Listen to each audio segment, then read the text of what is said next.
Tile samples shattered across my studio floor like broken promises, and my father-in-law's voice cut through the silence before the last piece stopped spinning. This is exactly why women shouldn't run businesses. You can't even keep a workspace clean. He had walked in without knocking, again. Picked up my entire presentation board, the one I had spent 11 days building for the Harmon Group contract, the biggest residential design project in Austin that year, and dropped it. Not knocked it over, dropped it. Deliberately. Like it was trash he was clearing from a counter. My name is Mara Hollins. I'm 31. I've been an interior designer for 6 years, 4 of those running my own firm, Hollins Studio, out of the converted garage behind the house my husband Elliot and I bought together in South Austin. I specialize in high-end residential spaces. My clients pay between $40,000 and $200,000 for a full renovation design package. I have a wait list.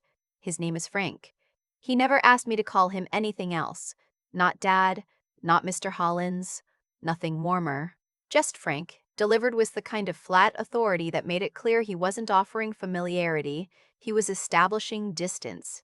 His terms? I need to back up. When Elliot and I got married 3 years ago, Frank made a toast at our reception that I should have listened to more carefully. He said, standing with his glass raised, that he was grateful his son had found someone practical. I smiled. Elliot squeezed my hand. I thought it was a compliment. I understand now that Frank meant it like a category. Practical. Useful. Like a good appliance. He retired from commercial real estate 18 months into our marriage. His wife, Elliot's mother Diane, had passed away 2 years before we met, and without a job to fill his time, Frank started filling it with us. Sunday dinners became Friday dinners, became Tuesday phone calls, became unannounced stops by the house, became Frank sitting in our kitchen while I tried to work, narrating everything he saw wrong. The garage studio was my sanctuary. It had skylights I had installed myself, a drafting table that had belonged to my mentor, a materials wall covered in fabric swatches, tile samples, paint chips, the physical library of everything I was currently working on. Clients would come to me there. It was professional. It was mine. Frank called it the craft room. Every time he said it, I felt something tighten in my chest. But Elliot always said the same thing.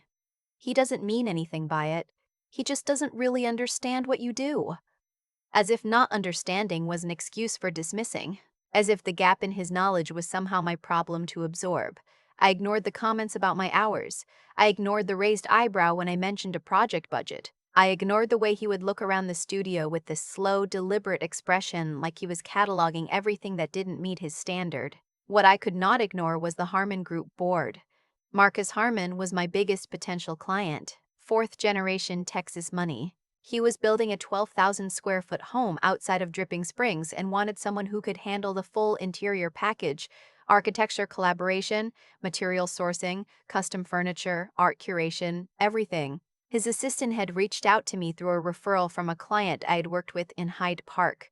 The initial meeting had gone well enough that Marcus asked me to prepare a full concept presentation.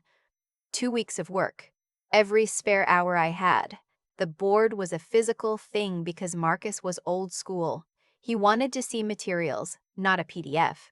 I had mounted fabric samples, stone tiles, paint stirs, hand-drawn elevation sketches, and printed photographs from a reference shoot I had done in the Hill Country specifically for his project. It was the most complete presentation I had ever created.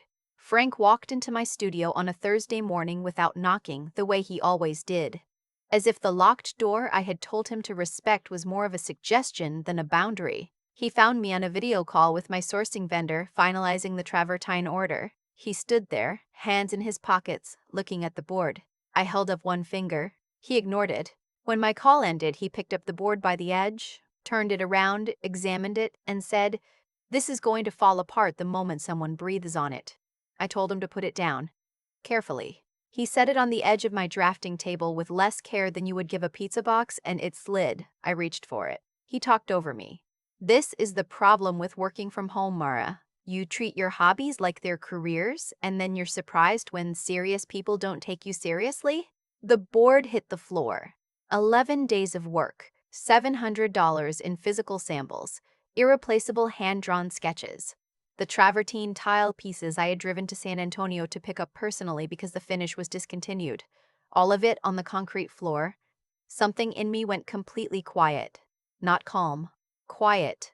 Like the moment before a storm when the air just stops. I looked at Frank standing there, not even flinching, and I said, "Get out of my studio." He laughed. Actually laughed. "You're upset about a craft project. I have a client meeting in 4 days. This is a 6-figure contract. Get out." He looked at me the way he always did when I said something that didn't register within the frame he had built for me. Slightly puzzled. Slightly amused. Like I was a child explaining the rules of a game I had invented. "Elliot needs to hear about this attitude," he said, and walked out. I didn't call Elliot. I got down on my hands and knees and started cataloging what was salvageable. The sketches were unharmed. Some tile samples had cracked. The travertine pieces were fine. The fabric swatches were scattered but intact. My hands were shaking, but my mind was already moving through logistics. I could rebuild the board. I had 3 days if I started immediately. What I didn't know yet was that Frank had called Elliot before he even reached his truck. My husband came home that evening and said the words I still think about more than anything else from that period. He sat down across from me at the kitchen table and said, "My dad says you asked him to leave." Not what happened. Not, "Are you okay?" Not, "I heard the board fell." He said, "My dad says you asked him to leave." I told him exactly what had happened. I described every detail, including the way Frank had picked up the board and set it down carelessly and the board had fallen. Elliot listened. Then he said he was just looking at it. That was the moment I realized the problem was not just Frank. I had known that somewhere below the surface for months, maybe longer. But it became undeniable right then, sitting across from my husband while he relayed his father's version of events, as if both versions had equal weight. I rebuilt the board. I sourced replacement tile samples overnight from a vendor in Dallas who rushed them to me. I drove back down to San Antonio for more travertine because I wasn't going to go into that meeting with anything less than what I had built. I worked until 2 in the morning, 3 nights in a row. The meeting with Marcus Harmon was on a Monday. It went 4 hours. He called me Tuesday morning and told me he wanted to move forward. The Harmon contract was worth $162,000. It was the largest single project in Holland Studios history. When I put the phone down after that call, I sat in my studio for a long time, just breathing, looking at the materials wall that had almost been destroyed. I thought about calling Elliot first. I thought about what I actually wanted to say and to whom. I called my accountant instead. That same week, I found out something that rearranged the way I understood my own marriage. I had been going through our joint account records to separate out business expenses for quarterly taxes. I kept a home office deduction and needed to document the square footage use, and I noticed a transfer I didn't recognize. $14,000 outgoing 8 months ago to a company called Holland's Capital Partners, LLC. I didn't recognize that name. I searched it. Texas Secretary of State Business Registry, registered agent Frank Harold Hollins, managing member Elliot James Hollins. I sat with that for a long time. Hollins Capital Partners had been formed 9 months before, 2 months after Elliot and I had an argument about whether I should take on a business loan to expand the studio. I had wanted to hire an associate designer and take on more concurrent projects. Elliot had pushed back hard, said the risk wasn't worth it, said I should wait until the business was more stable. I had trusted his concern. I had not taken the loan. I had slowed my expansion. And then, 2 months later, my husband and his father had quietly formed a company, funded it with $14,000 from our joint account, and named it after my business. I didn't confront Elliot that night. I waited. I had learned something from 3 years of watching Frank operate. Patience is not weakness. It's information gathering. I spent 2 days pulling every thread I could find. I talked to my accountant. I talked to a business attorney I knew from a client referral. I learned that Hollins Capital Partners had no active contracts, no employees, no revenue. It existed, as far as I could tell, as a placeholder, as a claim. My attorney used a word that I kept turning over in my mind afterward. She called it positioning. They had positioned themselves to make a move on my business if it ever became valuable enough to be worth making a move on. I looked at my client list. I looked at the Harmon contract. I looked at the Harmon contract. I looked at the wait list of 11 projects behind it. I thought about how my business had grown every year for 4 years while Elliot told me to slow down, be careful, wait. I had been managed. Quietly. patiently, from inside my own home. When I finally sat down with Elliot, I didn't raise my voice. I put the account records on the table. I put the Secretary of State filing on the table. I put the attorney's summary of Holland's Capital Partners' legal exposure to my business on the table. I said, "Tell me about this." He looked at it for a long time without speaking. Then he said, "It was just in case." Just in case. The same words, essentially, as the video from before. A safety measure. In case I failed. In case of what? I asked. In case the business had problems. We needed some kind of structure. You formed a company named after my business, using our shared money without telling me, to give yourself and your father a legal foothold in what I built.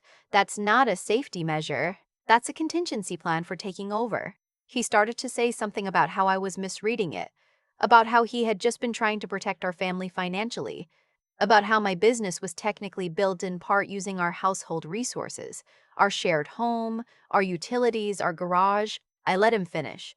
Then I said, "I want to show you something." I opened my laptop and pulled up the Holland studio accounts, revenue history, client roster, the Harmon contract confirmation, the projected billing for the next 18 months based on my current wait list. I walked him through every number. I showed him that Holland's studio had generated more income in the last fiscal year than his salary at the commercial property management firm where he worked. I showed him that the expansion I had wanted to make, the one he had talked me out of, would have doubled that figure. I showed him what he had cost me by making me doubt myself. He was quiet for a long time. Then he said, "I didn't think you'd actually make it this big." I had been married to someone who was hedging against my success while living inside it. The next morning, I called my attorney and told her to begin the process of formally incorporating Holland's studio as a sole member LLC with ironclad ownership documentation. I also asked her to send a formal notice to Holland's Capital Partners LLC, requesting voluntary dissolution and release of any claims connected to my business name and assets. She told me Frank and Elliot could either agree to dissolve the entity or we could pursue legal action for tortious interference and breach of fiduciary duty given the marital asset situation. The choice was theirs. I left the letter with Elliot and drove to my studio. I had a design meeting that afternoon. A couple in Terrytown who were renovating a 1940s bungalow. I brought my materials binder, my site photographs, my color palette proposals. I sat at their kitchen table and talked about light and proportion and how the right stone in an entryway can make a 100-year-old house feel both rooted and alive. They were delighted. They signed a contract before I left. On the drive home, I felt something I hadn't felt in years. Not happy, exactly. Unencumbered. Like I had been carrying weight so gradually that I had stopped noticing how heavy it was, and then suddenly I set it down. Frank and Elliot agreed to dissolve Holland's Capital Partners within 10 days of receiving the notice. I don't know what conversation happened between them. I wasn't present for it, and I didn't ask. The filing was submitted to the Texas Secretary of State. The entity was dissolved. My attorney confirmed it. Elliot and I are separated now. He moved into an apartment in North Austin in February. We are not divorced yet, but we are working toward it with the kind of mutual, exhausted clarity that comes after you've both finally stopped pretending. He told me before he left that he hadn't realized how much he had been listening to his father's version of what our life should look like. I believe him.